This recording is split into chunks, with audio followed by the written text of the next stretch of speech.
अगर आप रनिंग करते हो और रनिंग करते वक्त आपके पेट में दर्द होता है, आपके सीने में दर्द होता है या फिर आपके पैर में दर्द होता है, तो इस वीडियो को पूरा एंड तक जरूर देखिएगा, क्योंकि आज की इस वीडियो में मैं आपको कुछ ऐसे टिप्स के बारे में बताऊंगा जिससे आपकी ये समस्या पूरी तरीके से दूर हो जाएगी और साथ ही साथ आपकी रनिंग और भी ज्यादा बेहतर हो जाने वाली है। तो हम लोग सबसे पहले बात करते हैं कि रनिंग करते वक्त आपके सीने और पेट में दर्द क्यों होता है, आखिर इसके पीछे का कारण क्या है। क्योंकि जब तक हम लोगों को किसी प्रॉब्लम के एक्चुअल रीजन के बारे में पता नहीं होगा तब तक हम उस प्रॉब्लम को कभी भी सॉल्व कर ही नहीं सकते। तो देखिए, रनिंग करते वक्त जब आपके सीने और पेट में दर्द होती है तो इसके सिर्फ दो ही कारण हैं। सबसे पहला, आपके पेट में गैस होता है और जब आप रनिंग करते हो तो उस गैस में प्रेशर पड़ती है और जिसके वजह से आपके सीने में दर्द होने लगती है, आपके पेट में दर्द होने लगता है। और दूसरा कारण जो है वो है कि आप गलत तरीके से सांस लेते हो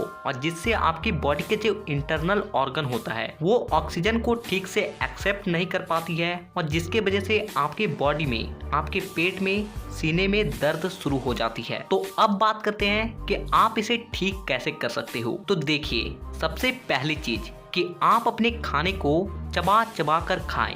आप अगर एक बाइट लेते हो खाने का तो उसे 32 बार चबाएं और फिर अपने पेट के अंदर लें। और ऐसा इसलिए क्योंकि आयुर्वेदिक के अनुसार अगर आप अपने खाने को 32 बार चबाते हो तो वह 60% तक आपके मुंह में ही पच जाती है और बाकी का 40% आपका बॉडी इजीली पचा लेता है। और अगर आपके खाने सही से पचेंगे तो इससे आपको सही एनर्जी भी मिलेगी और साथ ही साथ आपके पेट में गैस नहीं होगा। और अगर आपके पेट में गैस नहीं होता है तो इससे आपकी बहुत सारी समस्याएं दूर हो जाएगी। सबसे पहली तो आप रनिंग के वक्त जो आपके पेट में दर्द होता है, सीने में दर्द होता है, ये कभी भी नहीं होगी। और एक चीज जो कि आपको ध्यान रखना है कि आपको कभी भी खाते वक्त पानी नहीं पीना है, क्योंकि अगर आप ऐसा करते हो तो आपके भोजन में जो लार होती है वो पानी से मिलने की वजह से बहुत ज्यादा पतली हो जाती है और जिसके वजह से आपके खाने को पचाने में उसे बहुत ज्यादा तकलीफ होती है और आपका खाना सही से नहीं पचता है। इसीलिए कभी भी खाते वक्त पानी ना पिए। खाने से कम आधा घंटा पहले पानी पी लें या फिर खाने के 1 घंटे बाद पानी पिए। अब यहाँ पे दूसरी बात आती है सांस लेने का तरीका, जिससे कि आपके सीने में दर्द ना हो। तो देखिए, मैं आपको 2 तरीके के रनिंग के लिए सांस लेने का तरीका बताता हूँ। सबसे पहला लॉन्ग रनिंग और दूसरा शॉर्ट रनिंग यानी कि स्प्रिंटिंग। तो जब आप लॉन्ग रनिंग करें तो स्टार्टिंग के जो रनिंग है आपको मैं एग्जांपल से बताता हूँ, तब जाके आपको अच्छी तरीके से समझ आएगी। जैसे कि 5 किलोमीटर का लॉन्ग रनिंग है तो आपको इसमें स्टार्टिंग में लगभग 3 किलोमीटर तक आपको अपने नाक से सांस को लेना है और नाक से सांस को छोड़ना है, क्योंकि शुरू में आपकी बॉडी में बहुत स्टेमिना होती है और ऑक्सीजन की उतना अधिक नीड नहीं होती है। इसके बाद जैसे ही आप 3 किलोमीटर लगभग रनिंग कर लो, आपको ऐसा फील हो कि आपका बॉडी थक रहा है, तो आपको उस वक्त आपको अपने नाक और मुंह दोनों से सांस को लेना है। लेकिन कैसे, वो आप ध्यान से सुनिए। आपको अपने नाक से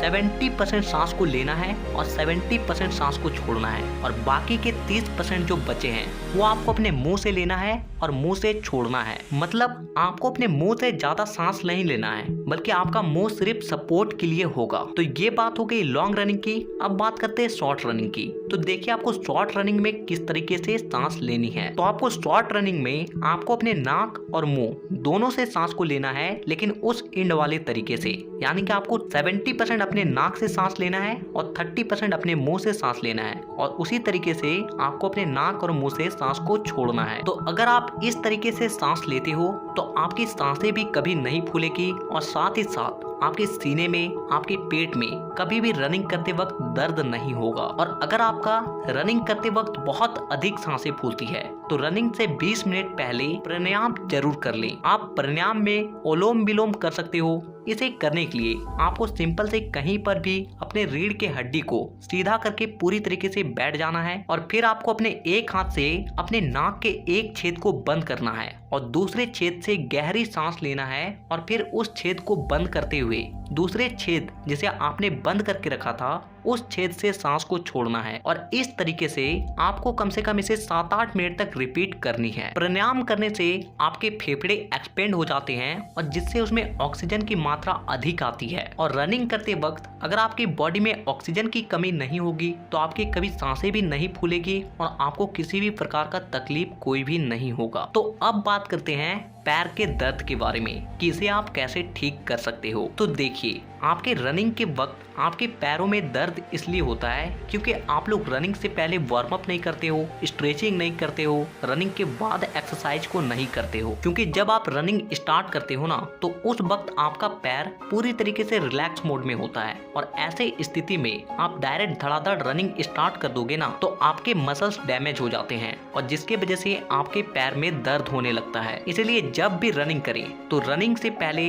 वार्म अप और स्ट्रेचिंग जरूर करें। आप इन एक्सरसाइज को कर सकते हो जो कि आपको स्क्रीन में दिखाया जा रहा है। और रनिंग के बाद और पहले आपको कौन कौन से एक्सरसाइज को करना चाहिए इसे बताकर मैं इस वीडियो को और ज्यादा लंबा नहीं करना चाहूंगा, क्योंकि इस टॉपिक पर मैंने पहले भी एक वीडियो बनाई है। अगर आपने अभी तक उस वीडियो को नहीं देखा है तो नीचे डिस्क्रिप्शन में लिंक है, आप चाहे तो वहाँ से उस वीडियो को एक बार जरूर देख लें। और अगर आपके पैरों में रनिंग के बाद बहुत ज्यादा दर्द रहता है तो आपको एक काम करनी है कि आपको किसी बर्तन में गर्म पानी लेनी है और उसमें थोड़ा सा नमक डाल के अपने पैर को उसमें 5 से 7 मिनट तक डुबोकर रखना है। और इसके अलावा आप तेल से मसाज भी कर सकते हो। तो अगर आप इन तरीकों को आजमाते हो तो आपको कभी भी इस तरह की समस्याओं का सामना नहीं करना पड़ेगा। तो नीचे कमेंट में ये जरूर बताएं कि आप नेक्स्ट वीडियो किस टॉपिक पर देखना चाहते हो और साथ ही इसी तरह के और भी वीडियोस को देखने के लिए चैनल को सब्सक्राइब करके बेल आइकन को दबाना बिल्कुल भी ना भूलें।